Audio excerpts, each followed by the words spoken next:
क्योंकि बार बार कौन आएगा?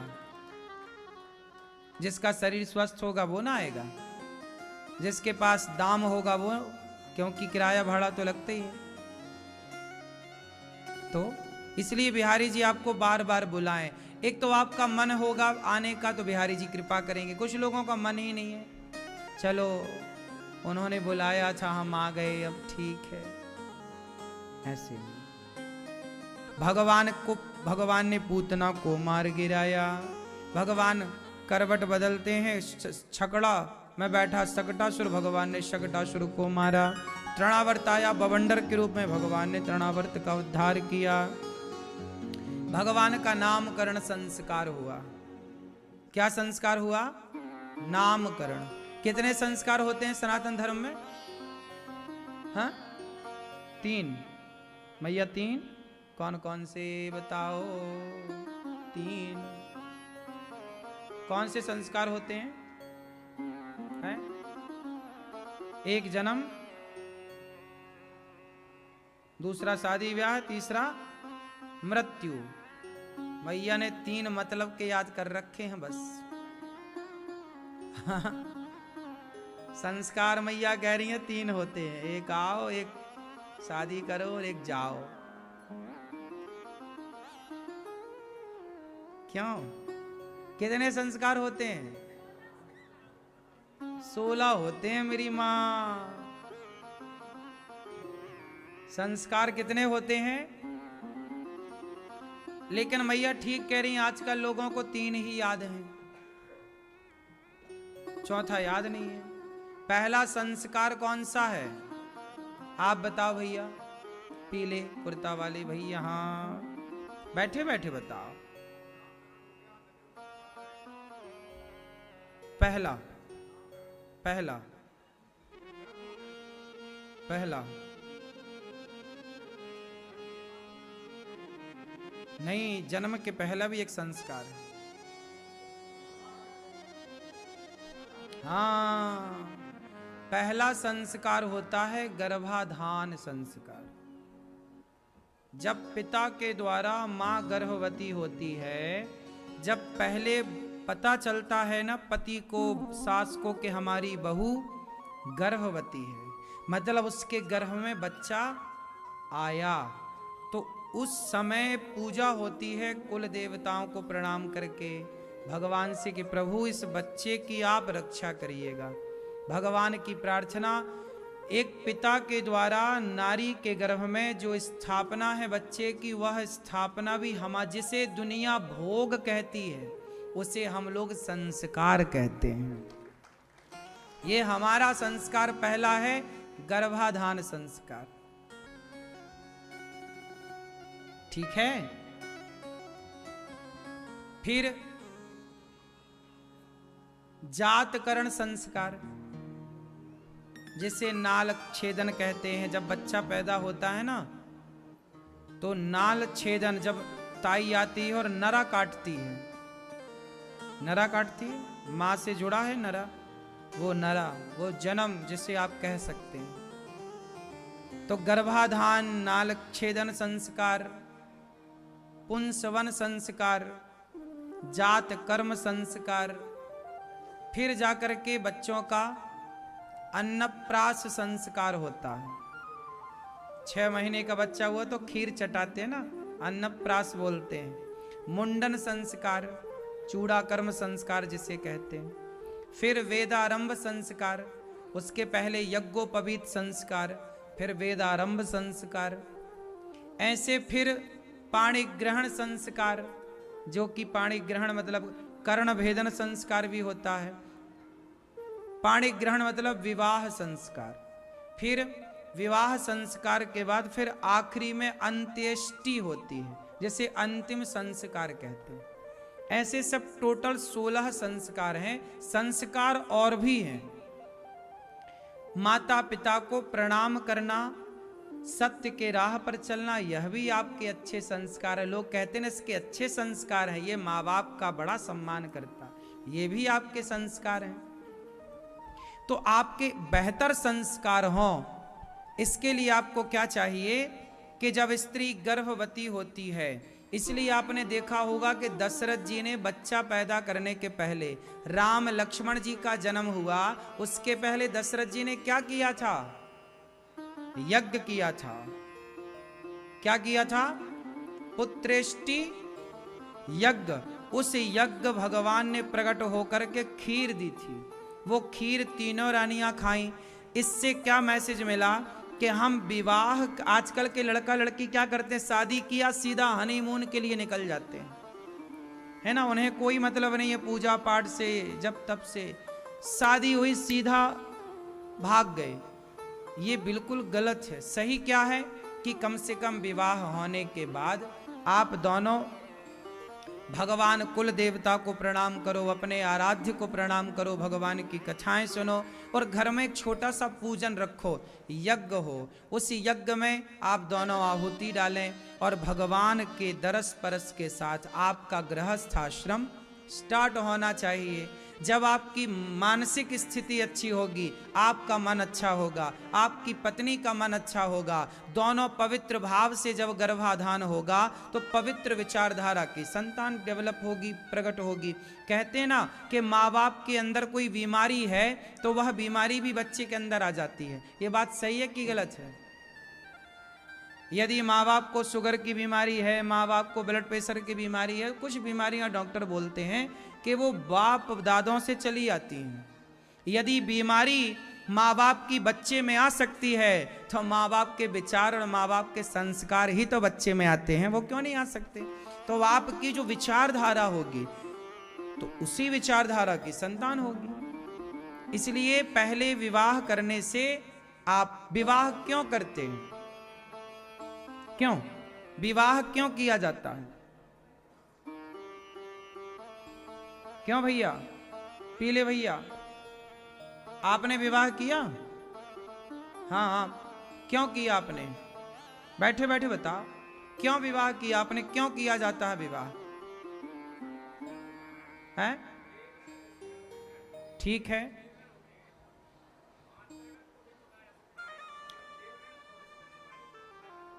अच्छा, ऋण चुकाने के लिए विवाह करना पड़ता, ठीक है। आप बताओ, आपने विवाह किया? आप क्यों किया? काहे कि आपसे पूछ रहे हैं, विवाह क्यों किया आपने? क्यों किया जाता है विवाह? वंश बढ़ाने के लिए। अरे वंश तो कुत्ता बिल्ली के भी बढ़ रहा है।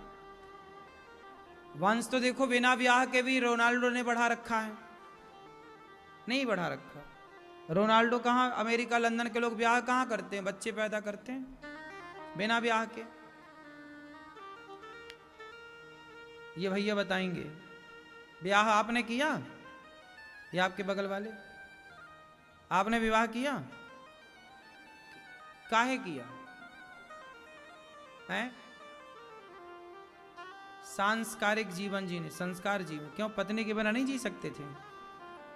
फिर तेरे बिना भी क्या जीना है वो साथी रे।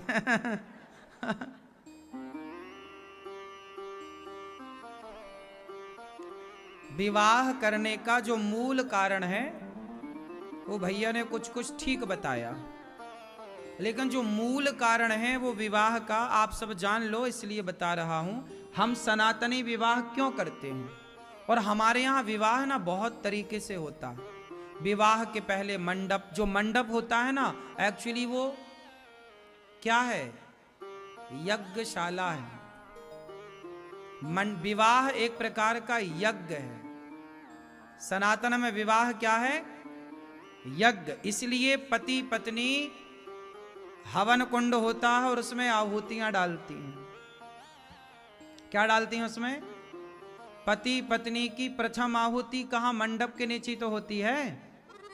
तो आपकी गृहस्थी शुरू कहां से हुई थी? यज्ञ करने से। तो आपने विवाह किया क्यों था?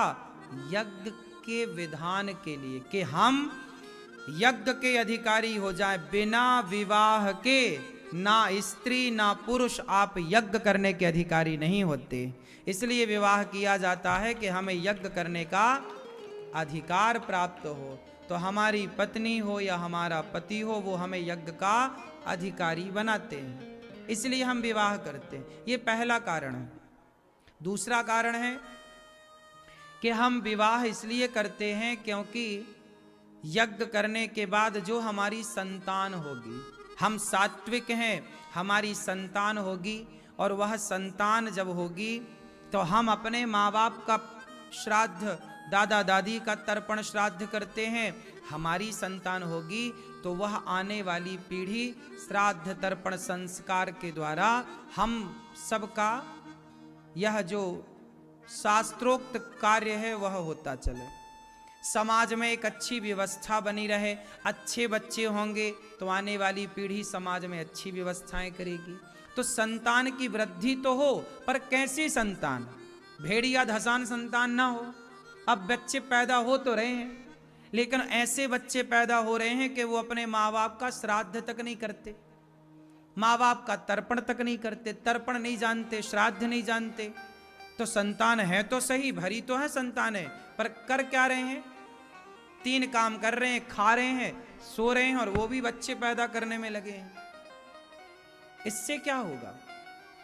कहते ना, जननी जने तो भक्त जने, या दाता या सूर, या से तो बंध्या भली काहे गवावे नूर। जन्म दिया ही है मैया तो लायक बच्चों को जन्म देना, नालायक को जन्म दे के करोगी क्या? तुम्हारे बच्चे बुढ़ापे में तुम्हारे को गिलास भर पानी नहीं दे रहे हैं, तो ऐसी औलाद पैदा करने से अच्छा है कि ना पैदा करते। अरे चलो किसी को पानी ना दे, कम से कम तुम्हें तो पानी दे। क्यों? तुम्हारा तो ख्याल रखे, ऐसी तो कम से कम संतान हो। तो संतान ऐसी हो, और ऐसी संतान कब होगी? जब आप प्रॉपर संस्कारवान होंगे। यज्ञ, पत्नी बैठे, पति बैठे, यज्ञ करे, उस यज्ञ के बाद भगवत चिंतन करते हुए गर्भाधान होना चाहिए। जैसा स्त्री पुरुष की मानसिक स्थिति होती है गर्भाधान के समय, उसी मनस्थिति की संतान पैदा होती है। आजकल के बच्चे कहते हैं कि प्यार किया तो डरना क्या, किसी से भी शादी कर रहे हैं, किसी से भी प्यार हो रहा है। अब तुमने बच्चे पैदा किए, पर तुम्हारा बेटा अंतरजातीय विवाह कर लेता किसी भी लड़की से शादी, और शास्त्र मना करते हैं कि यदि आप ब्राह्मण हैं तो ब्राह्मण कन्या से ही आपका विवाह होगा। यदि आपका विवाह ब्राह्मण हैं आप और ब्राह्मण कन्या से होगा, और जो आपकी संतान होगी उसी से तुम्हारे पितर पानी लेंगे, वरना तुम्हारे पितर पानी नहीं लेंगे। वो वर्ण संकरी संतान से पितर पानी नहीं लेते, ऐसा लिखा है पुराणों में। लेकिन अब कहां आज के बच्चे मान रहे हैं? इसलिए बच्चे ऐसे हों जो परंपराएं लेकर चलें, सब चीजों को लेकर चले, तब तो ठीक सिस्टम पे चलना। अब मनमाना आचरण करना है तो फिर ऐसी संतान से कोई लाभ ना होगा। तो विवाह क्यों किया जाता है? यज्ञ के लिए। पत्नी के बिना कोई भी यज्ञ नहीं होता। हम ईश्वर की साथ में मिलकर विवाह इसलिए भी किया जाता है, मन को केंद्रित करने के लिए। विवाह के पहले मन 17 जगह भटकता है, विवाह के बाद एक पत्नी में मन लग जाता है, और मन सबसे हट करके, जैसे किला होता है, किले में हम तो मार सकते हैं पर हमें कोई नहीं मार सकता। पत्नी के साथ रह करके अपने मन को जीतना होता है, मन को कंट्रोल करना होता है। यदि आपने अपनी पत्नी के संग रहकर अपने मन को जीत लिया, तब तो पत्नी का फायदा है। अब पत्नी के होते हुए भी तुम नाना प्रकार की स्त्रियों में मन लगा रहे हो, तब तो पत्नी होने का कोई फायदा नहीं। पत्नी का मतलब ही है कि आपका मन सबसे हटकर एक पत्नी में लगे, और धीरे से उस पत्नी से भी हटकर परमेश्वर में लग जाए। ये मन को साधना है, इसलिए ब्याह होता है। क्यों? विवाह के बहुत सारे साइंटिफिक कारण हैं। क्यों विवाह करना चाहिए? बहुत सारे कारण हैं। कब विवाह करना चाहिए, कितने वर्ष तक विवाह के बंधन में रहना चाहिए, सब कुछ तो हमारे धर्म ग्रंथों में है। विवाह का कार्यकाल केवल 25 साल का बताया है। 26 साल का भी नहीं है, 25 साल का विवाह का कार्यकाल है कि पत्नी बेटा बेटी का जब बड़े हो जाएं शादी ब्याह कर दो, फिर गृहस्थी में से मन को अब सबसे हटाकर सीधा एक हरि में लगाओ। अब भगवान कृष्ण का नामकरण संस्कार हुआ। गर्गाचार्य जी आए।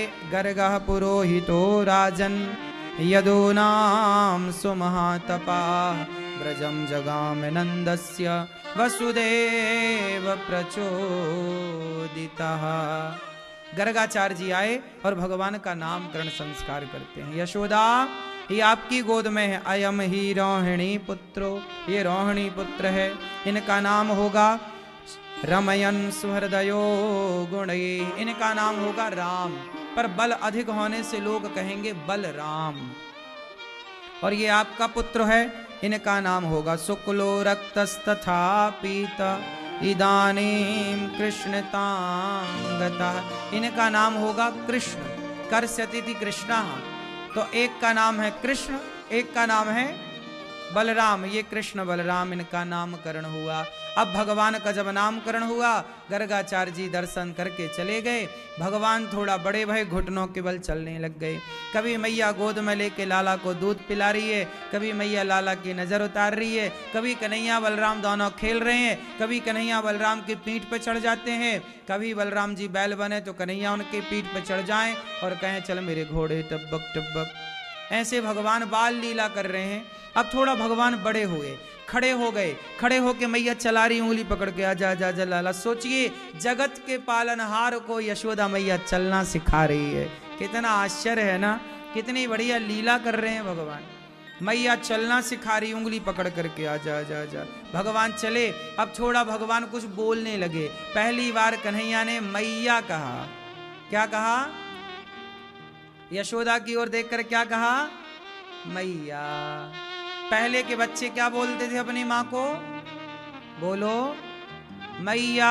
और आजकल के बच्चे क्या बोलते हैं अपनी माँ को? आप क्या बोलते हो अपनी माँ को? माता जी। ठीक है। आप क्या बोलते हो अपनी माँ को? मम्मी। और पिताजी को? पापा। पापा, मम्मी। आप क्या बोलती हो बेटा? मम्मी का मतलब बताओ।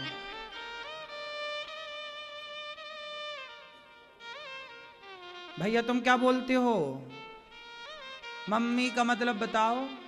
आप क्या बोलते हो? अम्मा। ठीक है। मम्मी का मतलब होता है, मम्मी मतलब, मम्मी कहां से आया शब्द? मम्मी से। मम्मी। आप लोग जल्दी जल्दी में क्या बोले? मम्मी कहां हो? मम्मी मतलब होता है मरा हुआ। मरी हुई बॉडी जो तेल में डुबा के रखते हैं, जो बॉडी खराब ना हो, उसे मम्मी कहते हैं। क्यों? पहले के जमाने में जब फ्रीजर नहीं था तो बॉडी को तेल में डुबा के रखते थे 10 दिन 5 दिन के लिए। उस बॉडी को खराब ना हो, उस प्रोसेस को बोलते हैं मम्मी। वो क्या थी? आज भी उसे मम्मी ही बोला जाता। जैसे किसी की पुरानी बॉडी मिल गई है, कुछ हिस्से अवशेष मिले तो उसे मम्मी ही तो बोला जाता है। क्या है वो? मम्मी। क्या है वो? बोलो मम्मी। मम्मी का ही अपभ्रंश बन गया मम्मी। अब सोचिए, आप लोग कितने समझदार थे, लेकिन आपको ये भी, मुझे ये बताओ, ये मम्मी आप लोगों ने कहां से सीखा है? भेड़ चाल से सीखा है। उसने कहा, हमने भी कहा। अर्थ नहीं जाना कि मम्मी मतलब तो मरा हुआ है। तुम्हारी माँ तो जिंदा है, काहे मारे डाल रहे हो मम्मी मम्मी कह के? तो मम्मी को मम्मी बनाना, जल्दी मम्मी बनो, मम्मी मम्मी मम्मी। क्यों मम्मी बनाना है? माँ कहो। माँ शब्द कहां से प्रकट हुआ? बोलो माँ। बोलो माँ। बोलो माँ। कहां से प्रकट हुई? माँ शब्द कहां से प्रकट हुआ है? सबसे पहले माँ शब्द गाय, बछड़ा, बछिया ने पहले अपनी माँ को क्या बोला? माँ। माँ। गाय ऐसी तो रमाती है, माँ। तो माँ शब्द गाय के मुख से प्रकट हुआ। गायत्री कहां से प्रकट हुई? गायत्री मंत्र है ना, कहां से प्रकट हुआ? गायत्री को ब्रह्मा जी ने कहां से प्रकट किया? गाय के मुख से। गायत्री की उत्पत्ति भी गाय के मुख से। और मां शब्द की उत्पत्ति भी गाय के मुख से, और गाय की उत्पत्ति कहां से? समुद्र मंथन से। गाय की उत्पत्ति कहां से? समुद्र मंथन में पहले हलाहल विष निकला, दूसरे नंबर पर गाय निकली। तो गाय की उत्पत्ति समुद्र मंथन से, और गाय से गायत्री और मां। इसलिए भगवान राम क्या बोलते हैं अपनी मां को? मां। कन्हैया क्या बोलते हैं? मैया। मैया ये भारतीय भाषा है। अपनी मां को मैया कहो, अपनी मां को मां कहो, माता जी कहो, माता, माता कहो, ये मेरी माता है। क्या कहोगे? क्या कहोगे अब? मैया कहो। मम्मी कहोगी? काहे मारे डाल रही हो अपनी मां को? ना मारो, जीने दो। कौन कौन मैया कहेंगे, या माता जी कहेंगे, या मां कहेंगे? 3 ऑप्शन है।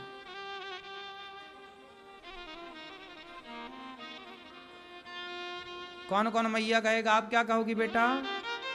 आप क्या कहती हो आप? मम्मा। ठीक है। क्या कहोगे? मैया। क्या कहोगे? मम्मी ना कहना, और अपने दोस्तों को भी समझाना कि मम्मी ना बोल, मम्मी तो मरी हुए को बोलते हैं। क्या बुलाओगे उनको भी? अपने दोस्तों को भी बोलना कि मम्मी नहीं, मैया। क्या बोलेंगे? सब लोग बोलो मैया, मैया रोटी दे दे मैया। तो जो भी मांगना मैया, पानी दे दे मैया। आपकी मां है? क्या बोलते हो? हैं? हाँ, ये सही है। हमारे भारत के अनेक अनेक राज्यों में जैसे महाराष्ट्र में मां को आई बोलते हैं, आई बाबा। महाराष्ट्र में क्या बोलते हैं? आई। तो आई ठीक है, ये भारतीय भाषा है, आई ठीक है, तो ये ठीक है। तो कुल मिलाकर के मां। चलो, अब पिताजी को क्या बोलते हो आप लोग? क्या बोलते हो आप? पापा। पापा का अर्थ बताओ। नहीं, सिंपल अर्थ है पापा का, सीधा। पापा मतलब सीधा है, पाप। पापा मतलब पाप। देखो ये मैया सो रही है। मैया कैसे तो मुंह खोल के सो गई।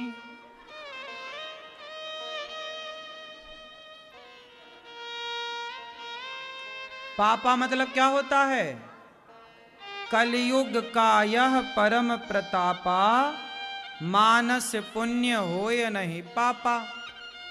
चौपाइयों में, गीता के श्लोकों में कई जगह पापा शब्द आया है। तो जहां जहां पापा आया है वहां वहां पापा का अर्थ पाप से है। गीता में पापा शब्द आया है पर वो पाप के लिए। रामचरितमानस की चौपाइयों में अनेक अनेक जगह पापा शब्द आया है। कलयुग का यह परम प्रतापा, मानस पुण्य होय नहीं पापा, ये आया पापा। पापा मतलब पाप। यहां चौपाई का जब अर्थ करेंगे तो पापा शब्द का अर्थ पाप निकलेगा। अब आपको पापा किसने सिखाया हमें ये बताओ, उसका नाम बताओ, से मिर्ची का धुआं देंगे। किसने सिखाया? पापा मतलब क्या होता है बेटा? पाप। तो आप क्या बोले पाप? यहां अपने बाप को पाप पाप कह रहे हो, तुम्हें शर्म भी तो नहीं आती? बाप है कि पाप है? ठीक कह रहे हो, पाप ही है एक प्रकार का।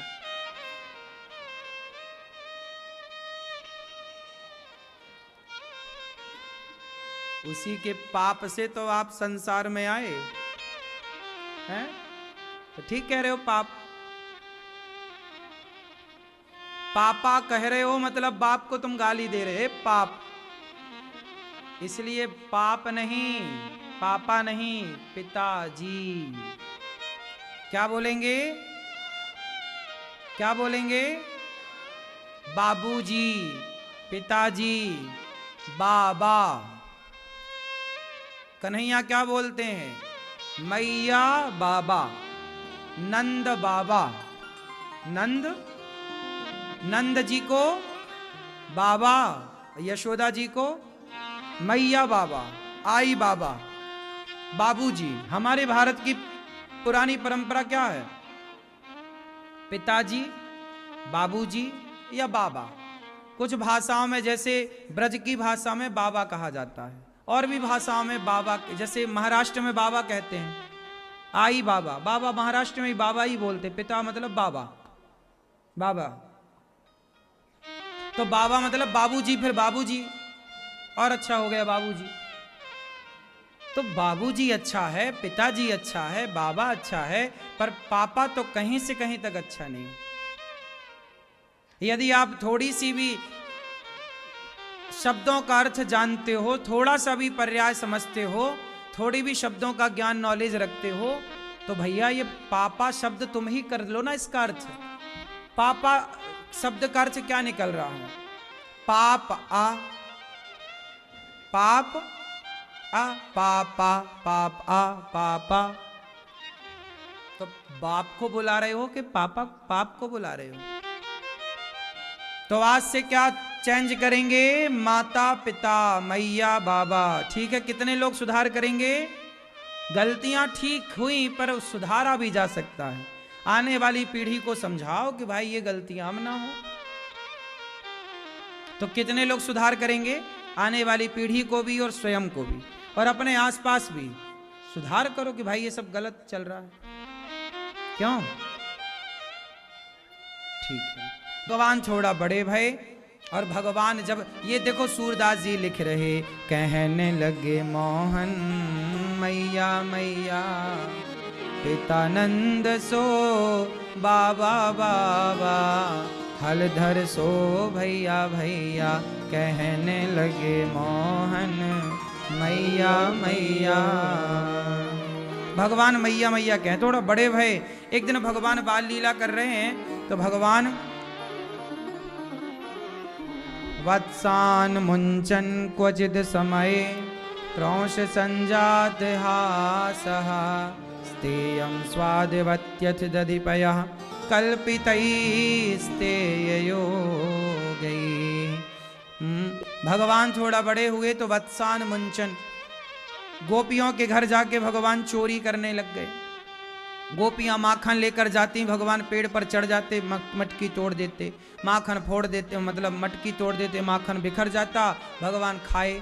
कभी गोपियों के घर में घुस के ग्वाल वालों का गोला बनाए, छींके से सारा मक्खन निकाल के ग्वाल वालों में बांटा, बंदर में बांटे और खाए। ऐसी भगवान अद्भुत लीलाएं करते हैं, जिन्हें बाल लीलाएं कहते हैं। भगवान चोरी करते हैं, माखन चुराते हैं। अच्छा बताओ, चोरी करना सही है कि गलत है? क्यों मैया, चोरी करना सही है कि गलत है? जोर से। लेकिन भगवान तो माखन चोरी करके ही खाते हैं। क्यों खाते हैं? क्योंकि बच्चों का स्वभाव ही ऐसा होता है। आप में से कितने लोगों ने बचपन में चोरी की है? चोरी की बचपन में? आम चुरा लिया, अमरूद चुरा लिया, लोगों के चने चुरा लिए, खेत में हरे हरे चने उखाड़ कर खाए हम लोग बचपन में। तो हम लोगों ने बचपन में ये सब चोरियां तो की हैं। तो यही चोरी भगवान माखन की करते हैं। तो भगवान का ये स्वभाव है, बालक का स्वभाव होता है। भगवान बाल लीला कर रहे हैं तो ये सब लीला है। एक दिन गोपी शिकायत करने, अरे मैया आज तेरे लाला ने हमारे बछड़ों को खूंटे से खोल दिया। मैया बोली, खोल दिया तो तुम गैया दोह लेती। अरे मैया ऐसे समय में खोला जब गाय दोहने का समय नहीं था, बछड़ों ने सारा दूध पी लिया। मैया बोली, जरा डांट दिया करो। अरे कैसे डांटे, क्रौश संजात हासा, हम डांटती हैं तो हमें देख के ही करके हंस देता है। ऐसे कैसे डांट दें? इस तरह से बड़े प्रेम से बार बार कन्हैया की गोपियां शिकायत। अच्छा, गोपियां शिकायत करने जो आती हैं ना, शिकायत तो एक बहाना है, प्रभु को देखना चाहती हैं, शिकायत के बहाने देखने आती हैं गोपियां भगवान को। फिर इसके बाद भगवान की दूसरी सखी शिकायत करती है, मैया हमने मक्खन कन्हैया को दिया तो कहा कि हम ऐसे नहीं खाएंगे, हम तो चोरी करके ही खाएंगे। एक दिन तेरे लाला ने मैया कहा कियों कि हमारे घर में छोटे छोटे बच्चे खेलें, उन बच्चों के पास जाके उन्हें चिटकोटी काट के भाग जाए, बच्चों का उधम करे, बच्चों के खिलौने लेके भाग जाए। मैया तू ही बता तेरो लाला ऐसो नटखट काहे है। मैया बोली सखी का बताऊं, बड़ो लाड़ प्यार को लाला है, ने गलती क्यों करे डांट दियो करो, तुम समझा दियो करो, तुम्हारी छोरा है, तुम सबन के आशीर्वाद से तो प्राप्त भयो है मोकू। इस तरह मैया यशोदा सबन को आशीर्वाद लेके सबको और लाला को आशीर्वाद दिलवाए और मैया समझाए लाला तू चोरी करेगो, लाला तेरे ब्याह ना है सकेगो, तेरे ब्याह ना होएगो। मैया कन्हैया बोले मैया ये ब्याह कौन सी बला है। अरे लाला कन्हैया बोले मैया या बता तैने ब्याह कर रखे हो कि ना। मैया बोली राम राम ब्याह ना भयो हो तो दारी के तू कैसे पैदा है जातो। मैया तू ही बता तेरो ब्याह किससे भयो है। अरे तेरे बाबा से मारो ब्याह भयो है। अरे मैया तो मेरी दुल्हन भी लाए के दे दे। कन्हैया मचल गए मैया मोको दुल्हन चाहिए। मैया बोली कैसी दुल्हन चाहिए। अरे मैया का बताऊं ऐसी दुल्हन लाए के दे जब मैं गैया चराए हुए जाऊं तो वाको अपने जेब में रख के ले जाऊं, जब मैं आऊं तो वाको तेरे पास रख दूं, ऐसी दुल्हन लाए के दे दे। ऐसे कहते कहते मैया की गोद में लाला माँ का दूध पीते पीते सो गए। ऐसी बाल लीलाएं जैसे एक छोटा बच्चा नहीं मचलता, छोटे छोटे बच्चे भी तो कहते हमारा भी ब्याह कराओ, हमारे भी ब्याह कराओ। ये सब लीलाएं बाल, भगवान क्या बन के आए हैं मनुष्य, तो मनुष्यों की बाल लीलाएं कर रहे हैं। वही लीलाएं जो आप लोग हम लोग बचपन में कर चुके हैं। जैसे ये छोटे छोटे बच्चे खेलते हैं ऐसे ही भगवान भी नटखट लीलाएं कर रहे हैं, मैया को आह्लादित करने के लिए, मैया को प्रसन्नता देने के लिए। भगवान की समस्त लीलाएं प्रत्येक जीव के कल्याण के लिए, हर लीला से कोई ना कोई मैसेज है। एक दिन भगवान ने मिट्टी खाई, मैया ने कहा च्यों रे लाला मिट्टी खाई, मुंह खोल। इतना सा मुंह खोला, इतना बड़ा ब्रह्मांड दिखाया, इतने से मुंह में भगवान ने ब्रह्मांड का दर्शन कराया। पूरा ब्रह्मांड अतल वितल सुतल तलातल रसातल महातल पाताल ऐसा ब्रह्मांड दिखाया कि मैया घबरा गई, है भगवान इतनो ब्रह्मांड आए कहां से गयो।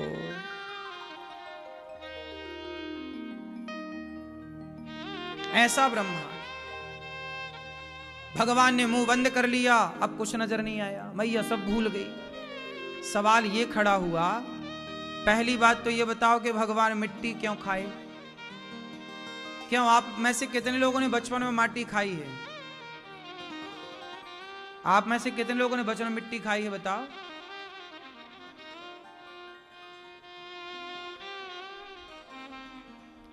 मिट्टी हम सब ने मिट्टी खाई होगी बचपन, है ना। तो मिट्टी खाना स्वाभाविक है, नेचुरल है, बच्चे मिट्टी खाते ही खाते हैं।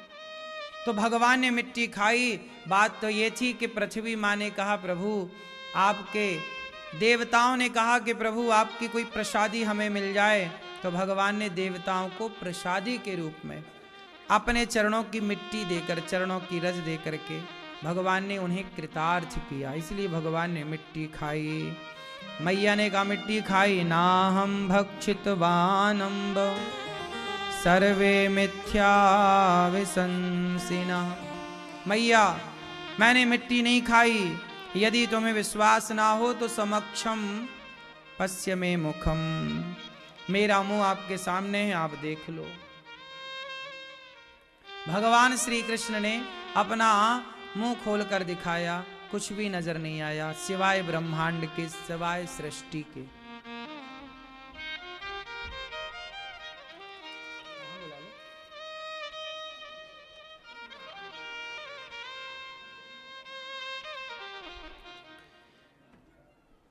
हमारी मैया स्वदेश रानी मैया दिल्ली से हैं, शांति देवी हरियाणा से हैं, स्वदेश रानी दिल्ली से हैं, शांति देवी हरियाणा से हैं। आपने गौरी गोपाल आश्रम की सभी सेवाओं के लिए स्वदेश मैया ने एक माँ को गोद लिया, शांति मैया ने एक वृद्ध माँ को गोद लिया, और आपने सेवाओं के लिए मैया ने गौरी गोपाल आश्रम में वृद्ध माओं की सेवा के लिए 74,000 रुपए का सहयोग किया। एक बार तालियां मैया के लिए।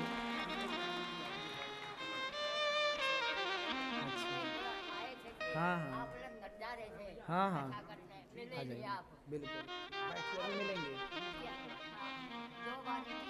हाँ अभी मिलेंगे, आप बैठो, अभी मिलेंगे। हाँ हाँ ठीक, अभी मिलेंगे मैया, बैठो, बैठिए। आप सबका बहुत बहुत स्वागत, बहुत बहुत वंदन, अभिनंदन। साथ ही हमारे श्री आचार्य सुनील कृष्ण जी महाराज हम सबके मध्य हैं। अभी मैया मिलेंगे, बैठो कथा के बाद। तो आप सब बड़े प्रेम से मैया लोग आए। देखिए गौरी गोपाल आश्रम में जितनी सेवाएं चलती हैं माँओं की, अखंड रसोई की, उन सेवाओं से आप अपने आप को जोड़ रहे हैं।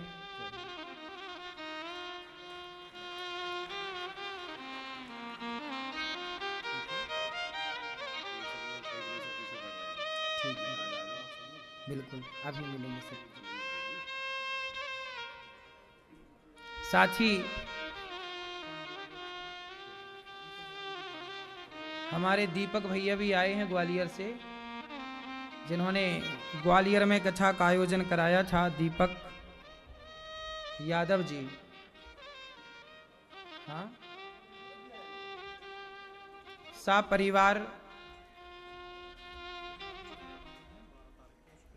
अच्छा, दीपक भैया के लिए सुंदर तालियां। ठीक है, इन्होंने अभी कथा का आयोजन ग्वालियर में इन्होंने कराया था। सा परिवार आए हैं, इनके बच्चे का जन्मदिन है 12 तारीख को।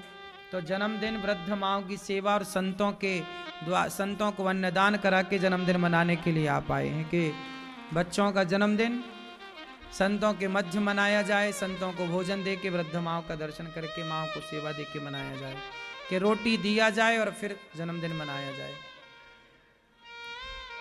ठीक है, अभी मिलेंगे, बैठिए। भगवान यशोदा माँ को सब कुछ दिखाते हैं, पूरा ब्रह्मांड का दर्शन हुआ। एकदा गृहदासीसु यशोदानंद गेहिनी कर्मांतरनियुक्तासु निर्ममंथ स्वयं दधि। एक दिन मैया दही मंथन कर रही थी कि अचानक भगवान बोले माँ हमें दूध पीना है। मैया के पास गए, दूध पीने की जिद करने लग गए। भगवान से मैया कहती हैं कि थोड़ा रुक जाओ, तुम्हारे लिए ताजा मक्खन निकाल रही हूँ, मक्खन खाना। भगवान बोले नहीं, हमें तो दूध ही पीना है। अब नारद जी और देवता और सुखदेव जी से परीक्षित जी कह रहे हैं कि महाराज ये बताओ, आखिर यशोदा माँ ने ऐसा कौन सा पुण्य किया? जगत के पालनहार भगवान हैं, भगवान सबकी भूख मिटाते हैं, सबको तृप्त करते हैं, लेकिन आज वो रो रहे हैं मैया दूध पीना। आज यशोदा माँ का दूध भगवान पी रहे हैं, तो निश्चित भगवान ने कोई तो पुण्य किया होगा। यशोदा माँ ने कोई तो पुण्य किया होगा कि कृष्ण जैसा पुत्र पाया है माता यशोदा ने, कोई पुण्य तो होगा। तो माँ यशोदा ने कौन सा पुण्य किया कि यशोदा को कृष्ण जैसा बेटा मिला? परीक्षित जी ने सवाल किया कि आप बताओ कि माँ यशोदा का पुण्य क्या है? क्योंकि एक बात आप समझ लो कि इस संसार में हमें जो मिलता है ना, पुण्य से ही मिलता है। यदि आप बहुत सुखी हैं तो वह सुख आपके पुण्य का फल है, आप बहुत दुखी हैं वह दुख आपके पापों का फल है। तो यशोदा माँ को कृष्ण जैसा बेटा मिला तो निश्चित पुण्य तो होगा। अब पुण्य क्या है ये जरा समझने का विषय है। तो क्या पुण्य है आओ जानते हैं। माँ यशोदा के बारे में जब सुखदेव भगवान ने बताया तो ये बताया कि द्रोणो वसुनाम प्रभरो धरया सहभार्यया, ये यशोदा पिछले जन्म में एक धरा नाम की स्त्री थी, इनका नाम था धरा, और ये संतों की खूब सेवा करती थी। इतनी सेवा करती कि द्वार पर इनकी छोटी सी कुटिया थी, छोटा सा घर था, और जंगल की लकड़ियां बेच करके जो पैसा मिल जाए वो पैसा सेवा में खर्च करती थी। कोई जानता नहीं था बहुत, लेकिन ये लोग जानते थे कि यशोदा के धरा के घर में साधु का भोजन होता। कोई भी संत गांव में आता, सब लोग धरा के घर भेज देते कि वो बड़ी धर्मात्मा है, वहीं तुम्हारे भोजन होगा। धरा सबको भोजन कराती। पैसे कहाँ से आते? जंगल की लकड़ियां बेच के सेवा करती। पर भगवान तो भगवान है, परीक्षा जब लेते हैं तो कड़ी परीक्षा ले लेते हैं। माता धरा की एक दिन भगवान ने परीक्षा लेनी चाहिए। एक दिन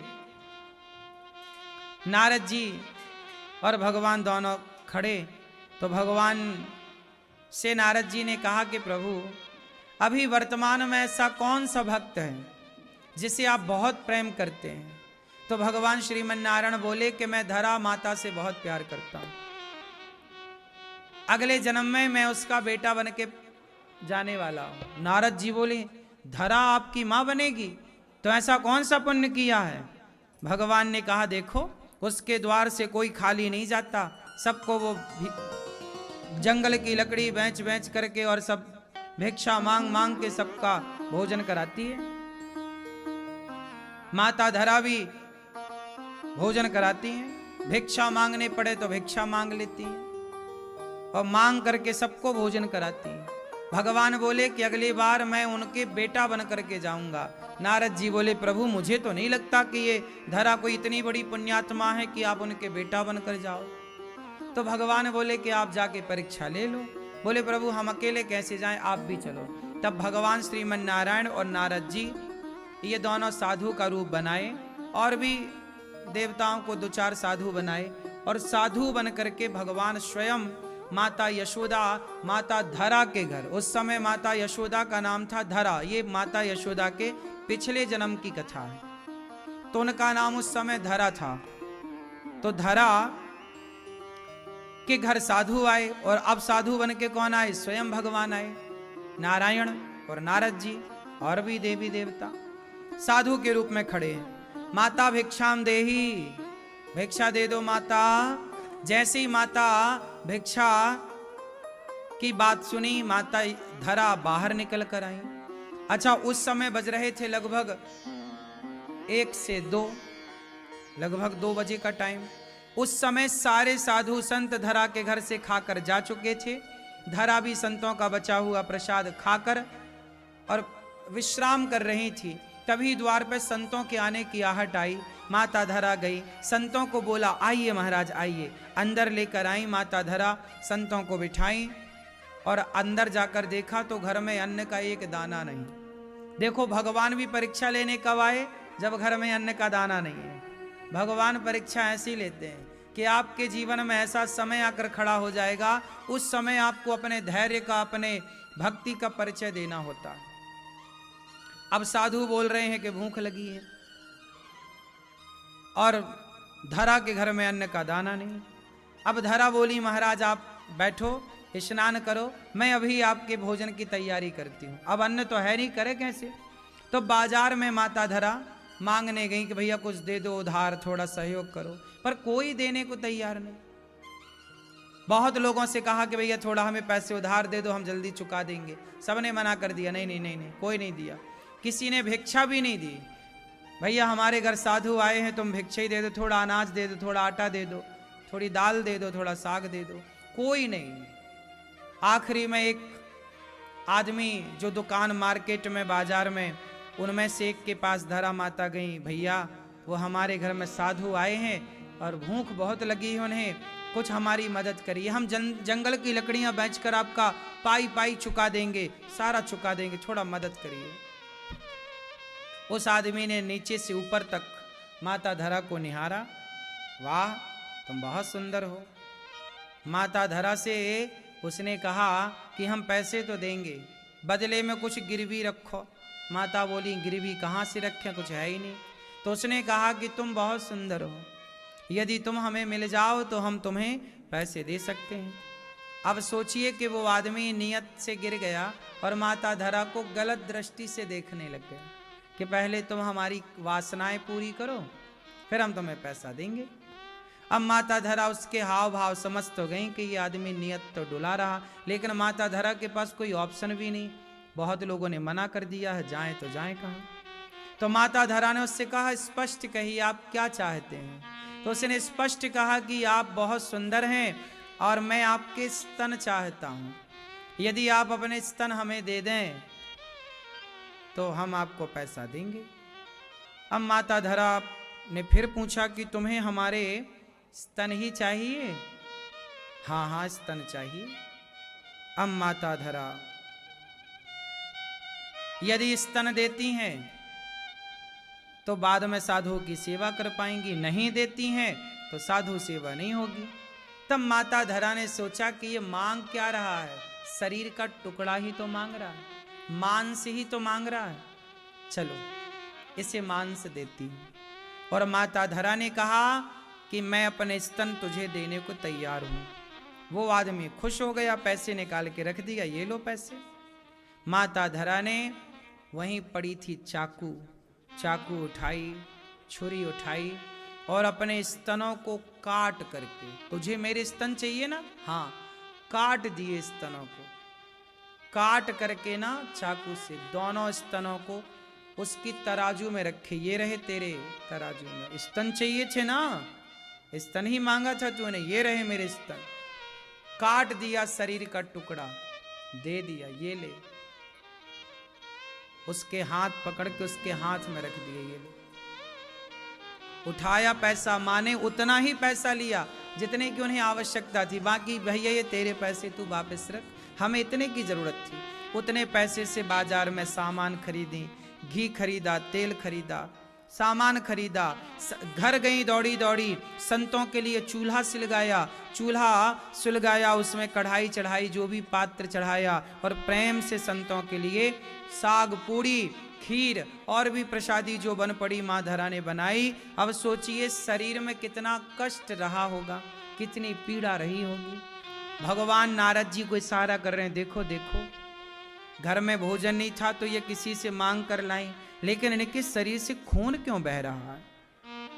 जब थाली तैयार हुई, सामने संतों को परोसी गई, तो भगवान ने पूछा, माता ये आपके शरीर से खून कैसा, रक्त कैसा, रक्त की धार गिर रही है। अब घाव छोटा मोटा होए तो बंद किया जा सके, भैया पूरा स्तन ही काटी, छाती ही काट दी गई, तो कैसे उपचार भी कुछ हुआ नहीं, तो खून तो बह ही रहा है निरंतर। माँ ने तो एक कपड़े से बांध लिया छाती को, लेकिन फिर भी कितना रोकती। संतों ने कहा कि खून कैसा। माता ने कहा, महाराज खून की कोई कीमत नहीं है, बस आपकी थाली में रोटी आ गई, आप प्रसाद पाएं, ये मेरे लिए संतुष्टि है, आप तो प्रसाद पाएं। संतों ने कहा, नहीं, हम प्रसाद कैसे पाएं, आप कष्ट में हो, आपके खून गिर रहा है, हम कैसे खाएं, पहले अपने कष्ट का कारण बताओ। तब माता ने कहा, महाराज पहले आप प्रसाद पालो, फिर मैं कष्ट का कारण बताऊंगी।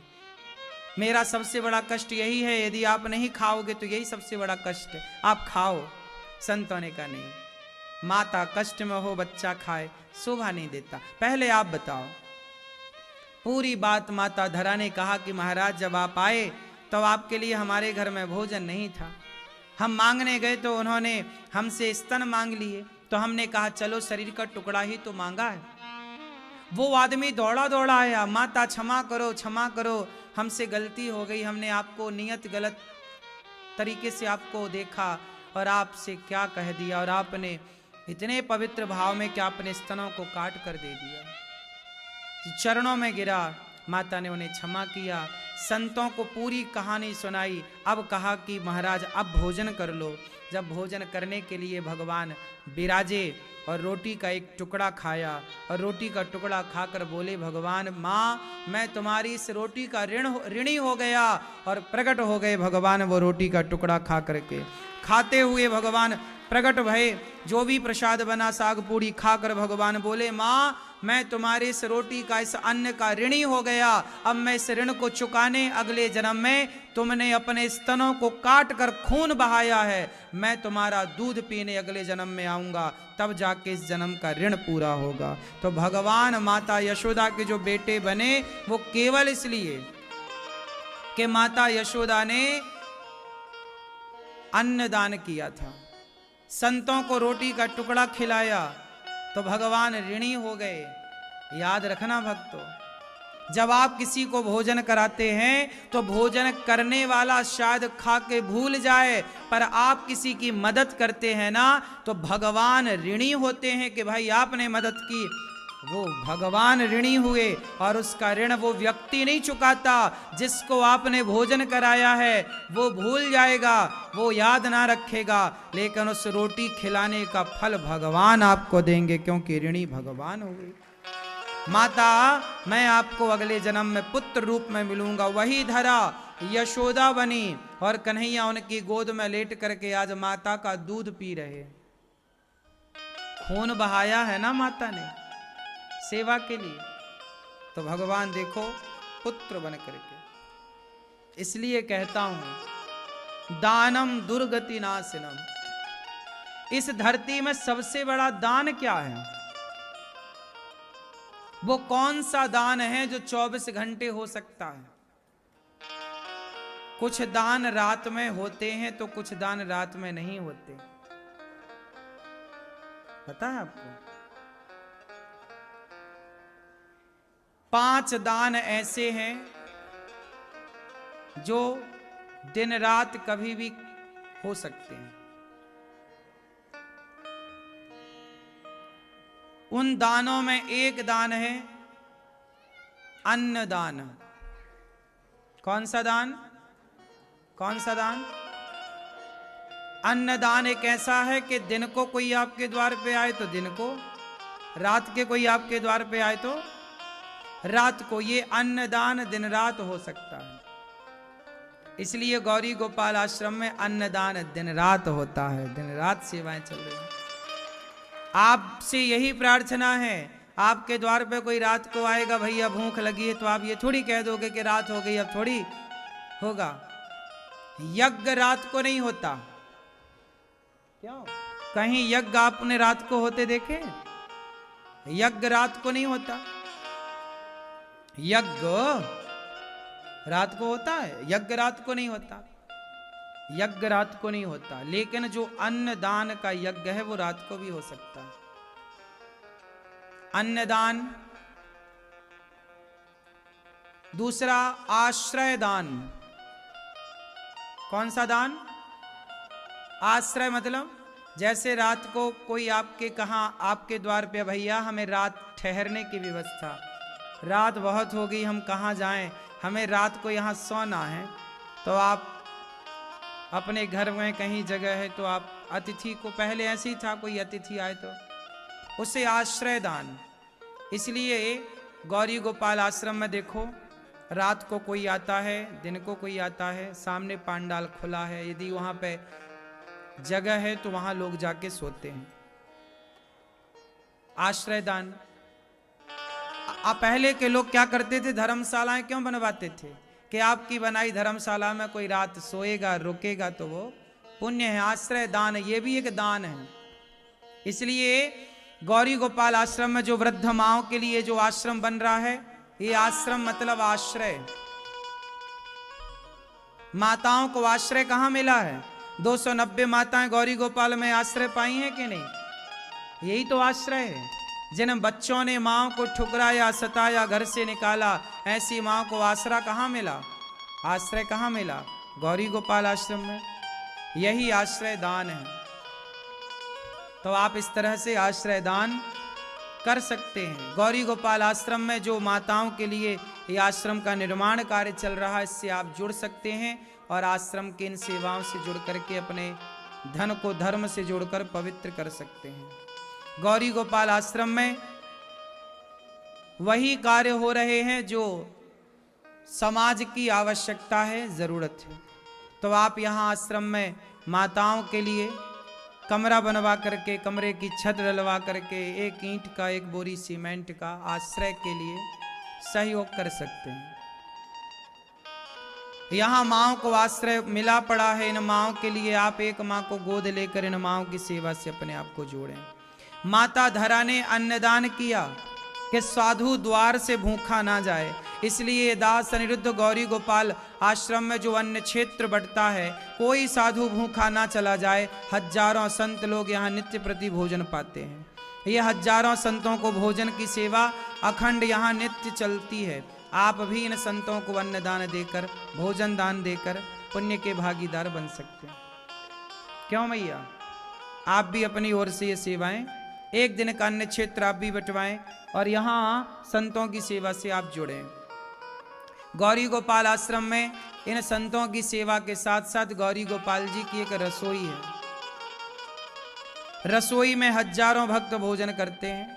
आप भी एक दिन की रसोई बंटवाकर वृंदावन धाम में आ रहे सभी भक्तों को भोजन दे सकते हैं और अन्नदान से जुड़ सकते हैं। जैसे माता धरा ने अन्नदान किया तो उन्हें कृष्ण प्राप्त हो गए, ऐसे आप भी अन्नदान करेंगे तो निश्चित भगवान आपके ऋण को चुकाने के लिए जरूर आपके अपने बन करके, कभी भगवान भी आपको अपनी माँ बनाएं, कभी आपको अपनी सेवा में लीला में सम्मिलित करें। क्या पता कि अगले जन्म में भगवान, जैसे यशोदा को माँ बना लिया भगवान ने, तो आप में से ही तो कोई स्त्री अगले जन्म में भगवान की माँ बनेगी, कोई द्रौपदी बहन बनेगी, तो कोई हम में से किसी को लीला में भगवान लेंगे, सम्मिलित करेंगे। इसलिए पुण्य करने वाला व्यक्ति सदा सुखी होता है। आप कोशिश यही करिए कि आपकी कमाई का एक भी रुपए व्यर्थ ना जाए। कोशिश, हम तो ये कहते हैं पहले आप पैसा कमाओ और अपनी जरूरतें पूरी कर लो। पहले आप अपनी पत्नी को, बच्चों को दे दो, आप अपने लिए घर बनाओ, आप अपने लिए कपड़े खरीदो, आप अपनी ज़रूरतें पूरी कर लो। और जब आपकी ज़रूरतें पूरी हो जाएं, उसके बाद थोड़ा सा बचे तो फिर गौरी गोपाल आश्रम में जो निराश्रित माताएं हैं, एक माँ के लिए आप तब दीजिए जब आपका पेट भर चुका हो, आपके खाने से थोड़ा बचे। देखो, हाथी जब खाता है ना, तो हाथी को आप कुछ खिलाओ तो हाथी के खाने के बाद वहां कुछ गिर जाता है। हाथी खाता है ना, तो खाएगा तो कुछ तो गिरेगा जमीन में। जैसे आप भी कई बार खाते हो तो कुछ जूठन तो गिर ही जाता है। हाथी खाता है तो कुछ जूठन गिर जाता है। हाथी को खिलाओ, हाथी खाकर चला जाएगा तो हाथी के जूठन से ना जाने कितनी चींटियों का पेट भर जाता है। नहीं भर जाता? हाथी के जूठन से ना जाने कितनी चींटियों का, कितने जीव जंतुओं का पेट भर जाता है। तो हम कह रहे हैं कि पहले आप अपना खाओ, कमाओ, उसके बाद थोड़ा सा, जरा सा गौरी गोपाल आश्रम में चल रही माँओं की सेवा के लिए, संतों की सेवा के लिए, जो विद्यार्थी यहाँ पढ़ रहे हैं गौरी गोपाल गुरुकुल में 150 बच्चे पढ़ रहे हैं। इन बच्चों के लिए एक छोटा सा आपका योगदान, थोड़ा सा, जैसे एक बाल्टी पानी से एक गिलास पानी आप निकालो तो बाल्टी का पानी कम कितना होगा, लेकिन किसी प्यासे की उस एक गिलास पानी से प्यास जरूर बुझेगी। उसी तरह आप अपनी कमाई का कुछ हिस्सा सेवा में लगाओगे तो घटेगा कुछ नहीं, लेकिन आपकी कमाई का थोड़ा सा हिस्सा इन बच्चों की शिक्षा से जुड़कर उन्हें योग्य बनाने के काम आएगा। ये विद्यादान, ये गौरी गोपाल गुरुकुल की शिक्षा है। बच्चे पढ़ते हैं, आप भी इन बच्चों की सेवाओं से जुड़ें।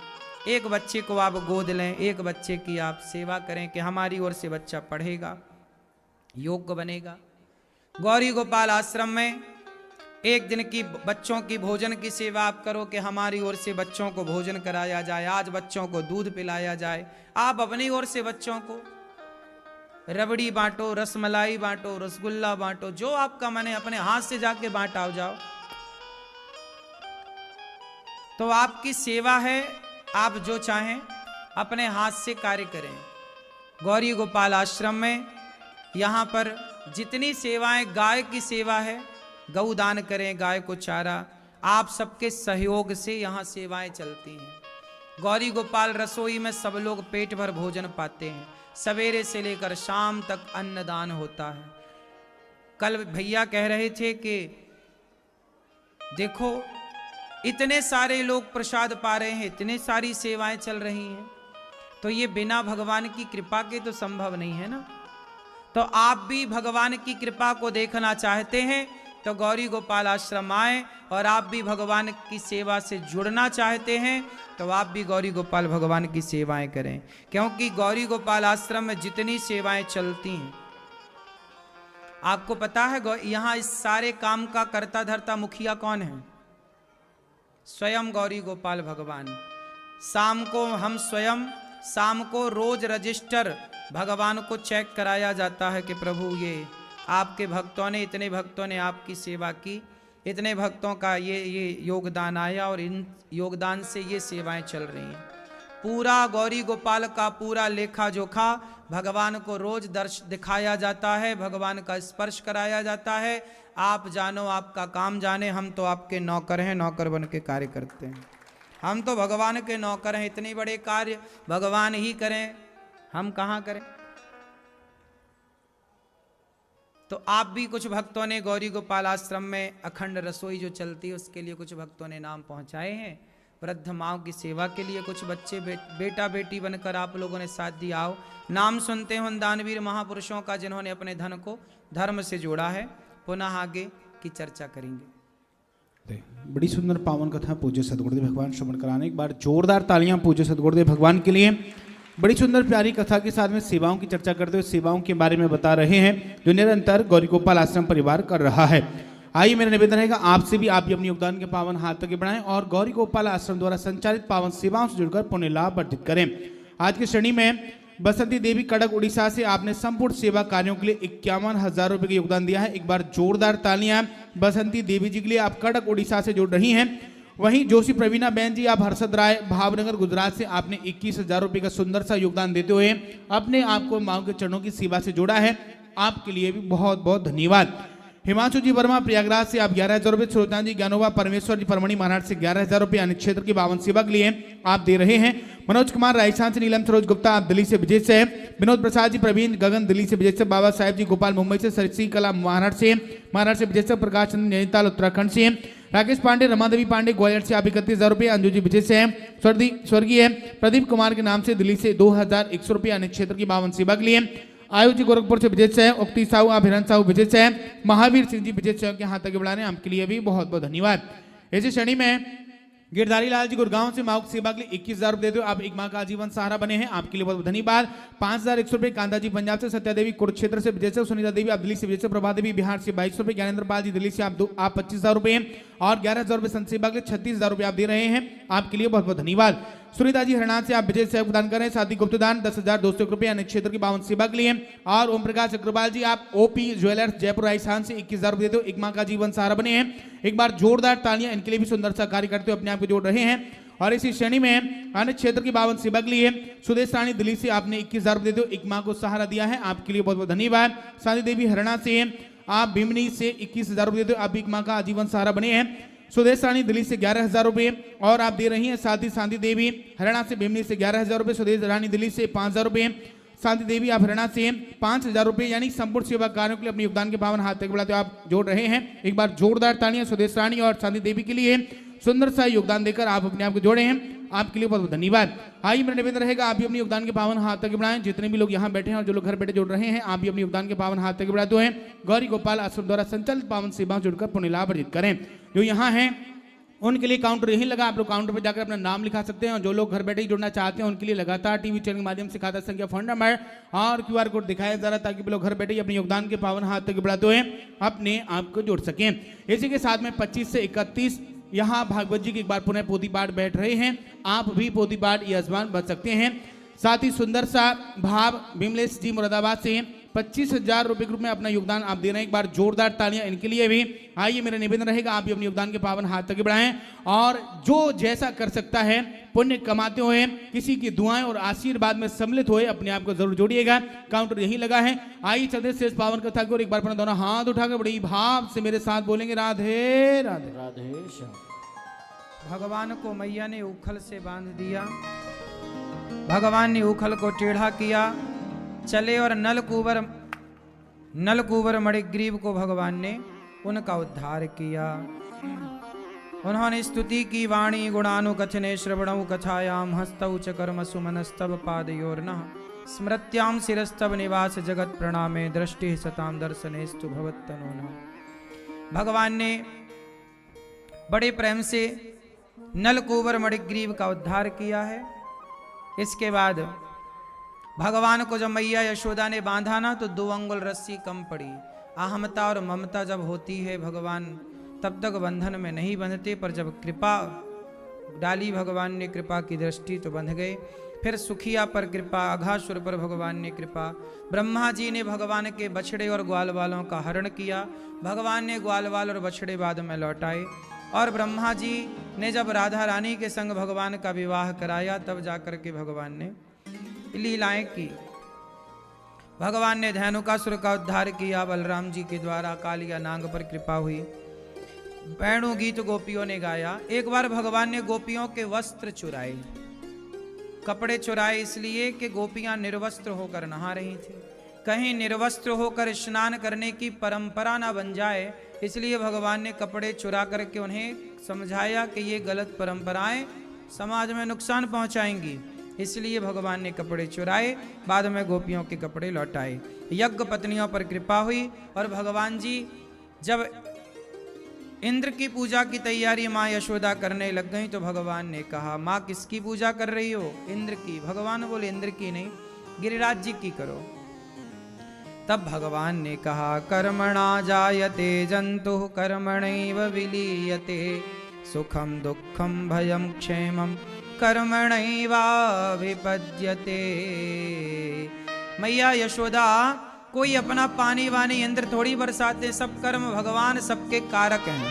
पूर्ण रूप से करता धरता तो भगवान ही है। भगवान के भय से मत भयात वाति बातो यम सूर्यस्तपति मत भयात। भगवान के भय से सूर्य तपते हैं, भगवान के भय से सब होता है। इंद्र की नहीं, गिरिराज जी की पूजा करो। मैया के कहने से, भगवान के कहने से मैया ने 56 भोग बनाया। गिरिराज जी की तलहटी पे गए। गिरिराज जी को मानसिक गंगा से स्नान कराया, मानसी गंगा से भोग लगाया। एक रूप से गिरिराज जी खा रहे हैं, एक रूप से भगवान खिला रहे हैं। भगवान ने बड़े प्रेम से सबको भोग लगाया और भोग लगा करके परिक्रमा लगाई। परिक्रमा लगाई, घर आए। इंद्र ने मूसलाधार पानी बरसाया। भगवान की शरण में ब्रजवासी गए, प्रभु आपने पूजा कराई, रक्षा करो। तब भगवान ने खेल ही खेल में गिरिराज जी उठाए। बोलिए गिरिराज धरण भगवान की जय। सब तलहटी पे आए, भगवान ने सबके प्राणों की रक्षा की। इसके बाद भगवान बड़े भाव से, इंद्र आए भगवान से क्षमा मांगने। 7 वर्ष के कन्हैया ने पर्वत को उठा रखा। खूब पानी वर्षा, पर बाल भी बांका ना हुआ। इंद्र ने पानी वर्षा थक गए। इंद्र शरण में आए, भगवान को गाय के दुग्ध से अभिषेक करा के भगवान का स्मरण किया, पूजन किया, परिक्रमा लगाई और इंद्र अपने स्वर्ग गए। भगवान ने गिरिराज जी को स्थापित किया।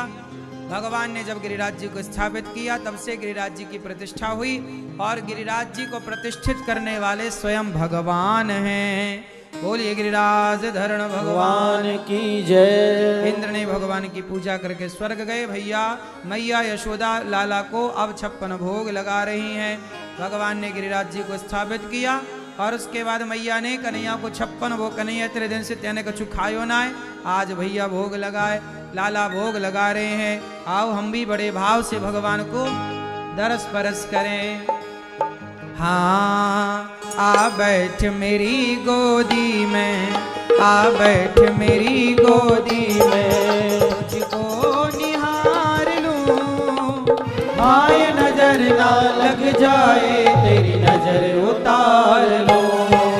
आ बैठ मेरी गोदी में, आ बैठ मेरी गोदी में, तुझको निहार लूं, आए नजर ना लग जाए, तेरी नजर उतार लो। आ बैठ मेरी गोदी में, आ बैठ मेरी गोदी में, तुझको निहार लूं, आए नजर ना लग जाए, तेरी नजर उतार लो। आ बैठ मेरी गोदी में, आ बैठ मेरी गोदी में।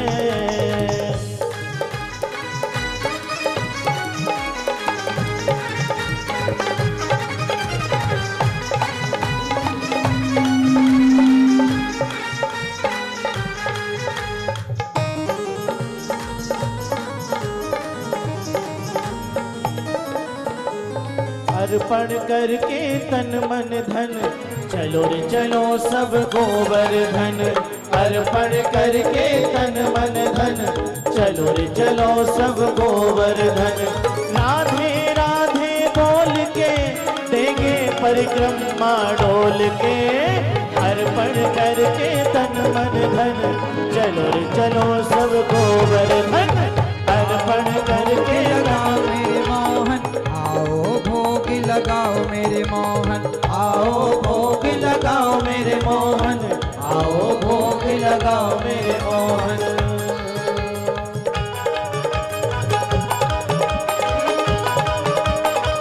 जय हो।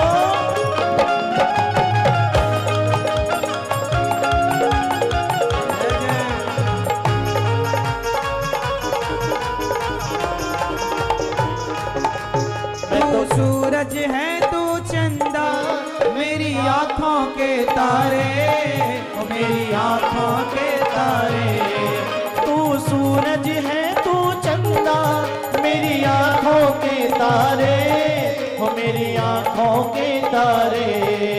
आंचल में छिप जा लाड़ ले ओ दुनिया से न्यारे, ओ दुनिया से न्यारे, आंचल में छुप जा प्यारे, ओ दुनिया से न्यारे, ओ दुनिया से न्यारे। किस्मत तू मेरो लाला, हो किस्मत तू मेरो लाला, तुझ पे जगवार दूं, हाय नजर ना लग जाए तेरी नजर उतार लो। आ बैठ मेरी गोदी में, आ बैठ मेरी गोदी में, तुझको निहार लूं, हाय नजर ना लग जाए तेरी नजर उतार लो।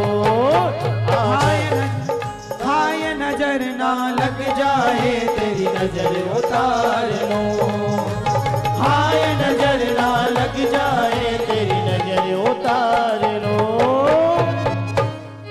बोलिए कृष्ण कन्हैया लाल की जय, गिरिराज धरण भगवान। जय।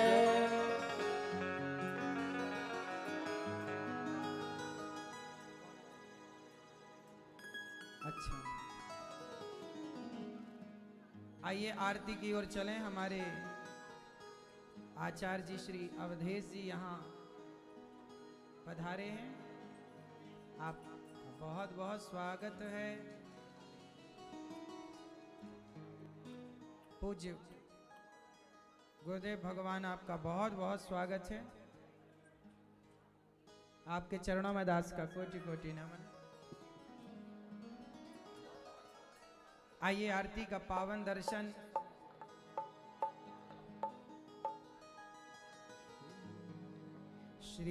श्रीमन्नारायण चरणौ शरणं प्रपद्ये, श्रीमते नारायणाय नमः। हरि ओम मां चंद्रमा मनसूर्यात चक्षुः सूर्यो अजायत श्रोत्वादायस्य प्राणस्य मुखा जगनिर्जायत। मन में बसा कर तेरी मूर्ति मूर्ति उतारूं मैं गिरधर, मैं गिरधर तेरी आरती आरती।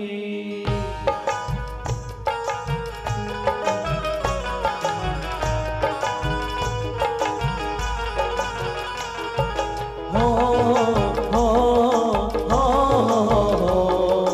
आ आ मन में बसा कर तेरी मूर्ति उतारूं मैं गिरधर, तेरी आरती। मन में बसा कर तेरी मूर्ति उतारूं मैं गिरधर, तेरी आरती। ओ मन में बसा कर तेरी मूर्ति उतारूं मैं गिरधर, तेरी आरती। मन में बसा कर तेरी मूर्ति उतारूं मैं गिरधर, तेरी आरती।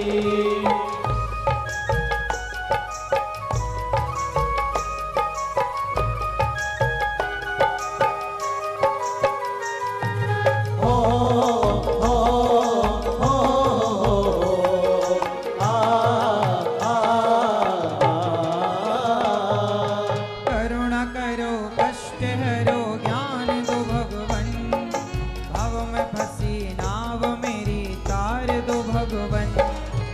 करुणा करो कष्ट हरो ज्ञान दो भगवन, भाव में फंसी नाव मेरी तार दो भगवन। दर्द की दवा तुम्हारे पास है, दर्द की दवा तुम्हारे पास है। हाँ जिंदगी दया की न भीख मांगती, मन में बसा कर तेरी मूर्ति, उतारूं मैं गिरधर तेरी आरती।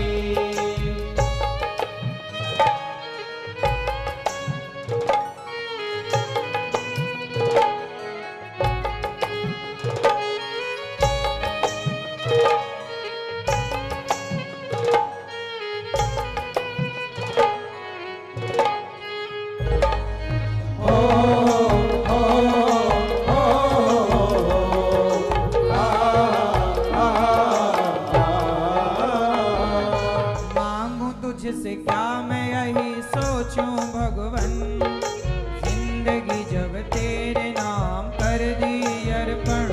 हाँ मांगू तुझसे क्या मैं यही सोचूं भगवन, जिंदगी जब तेरे नाम कर दी अर्पण। सब कुछ तेरा कुछ नहीं मेरा, सब कुछ तेरा कुछ नहीं मेरा। तुझको प्रभु संसार की, मन में बसा कर तेरी मूर्ति, उतारूं मैं गिरधर तेरी आरती।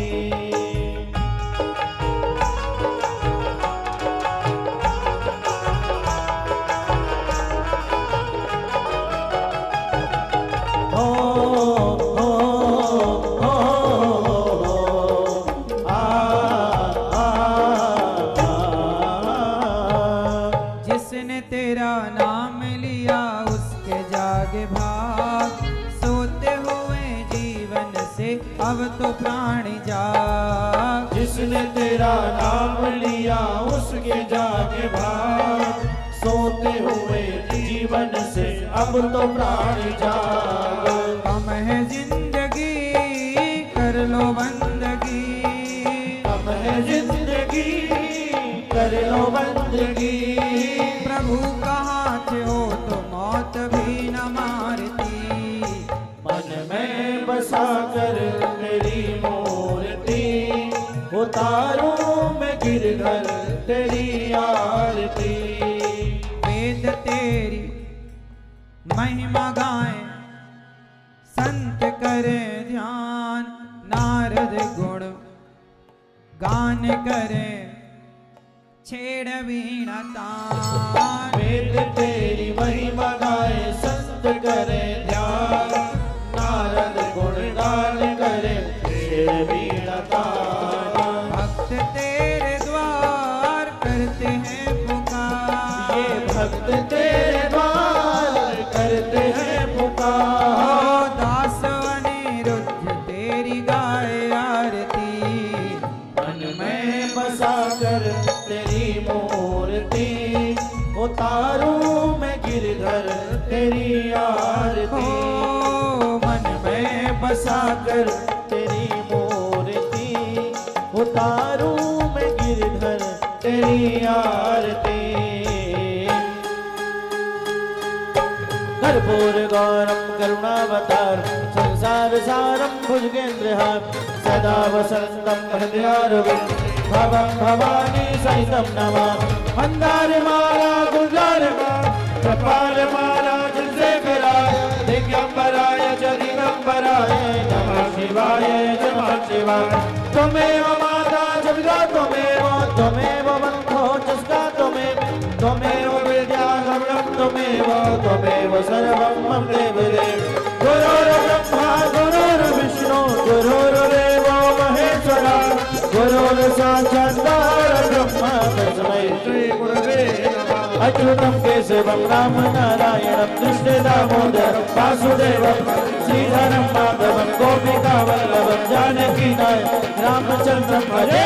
हरे राम राम राम हरे हरे, कृष्ण कृष्ण कृष्ण हरे हरे राम राम राम हरे हरे हरे कृष्ण कृष्ण कृष्ण हरे हरे राम राम हरे हरे हरे कृष्ण कृष्ण कृष्ण हरे हरे हरे राम राम हरे हरे हरे कृष्ण कृष्ण कृष्ण हरे राम राम राम हरे हरे हरे कृष्ण कृष्ण कृष्ण हरे हरे नटखट बंसी वाले गोकुल के राजा मेरी अखियां तरस रही अब तो आजा नटखट बंसी वाले गोकुल के राजा मेरी अखियां तरस रही अब तो आजा अजन लाल तरस रहे नैना अज गोपाल तरस रहे नैना तरस रहे नैना बरस रहे नैना तरस रहे नैना बरस रहे नैना तरस रहे नैना बरस रहे नैना तरस रहे नैना बरस रहे नैना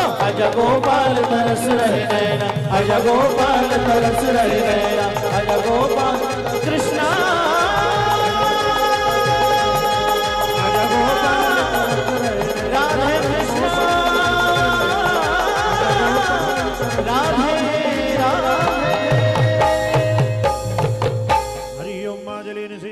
पुष्पै देवाभिवन्दनं हस्ते अक्षत पुष्पाणि गृहीत्वा मंत्र पुष्पाञ्जलि नाना सुगन्धि पुष्पाणि यथा कालोद्भवानि च पुष्पाञ्जलिर्मया दत्तो गृहाण परमेश्वरा पुराण पुरुषोत्तमाय नमः मंत्र पुष्पाञ्जलिं समर्पयामि। बोलिए वृंदावन बिहारी लाल की भागवत महापुराण की व्यास नारायण भगवान की धर्म की अधर्म का प्राणियों में विश्व का गौ माता की गौ हत्या माता पिता गुरु चरणारविंदों की अयोध्या धाम की वृंदावन धाम की हरिद्वार धाम की काशी विश्वनाथ भगवान की नमः पार्वती पतये हर हर महादेव। जिन भक्तों को मिलना है अभी अंदर आप सबको मिलेंगे सामने गौरी गोपाल मंदिर में। आप अंदर भी मिल सकते हैं, यहाँ भी आकर मिलें, सामने भी मिल लें। और अभी 3 बजे से फिर कथा है, आप चाहें तो 3 बजे से फिर कथा में सम्मिलित हों। सुनने वालों कथा को देता यही विराम 3 बजे सुनवाएंगे लेकर कृष्ण का नाम। जय जय श्री कृष्णा जय जय श्री कृष्णा जय जय श्री कृष्णा जय जय श्री कृष्णा। शरण पड़ेगी लाज तुम राखो जगदीश दोनों भुजा पसार के करो चरण में सियावर राम जय जय राम मेरे प्रभु राम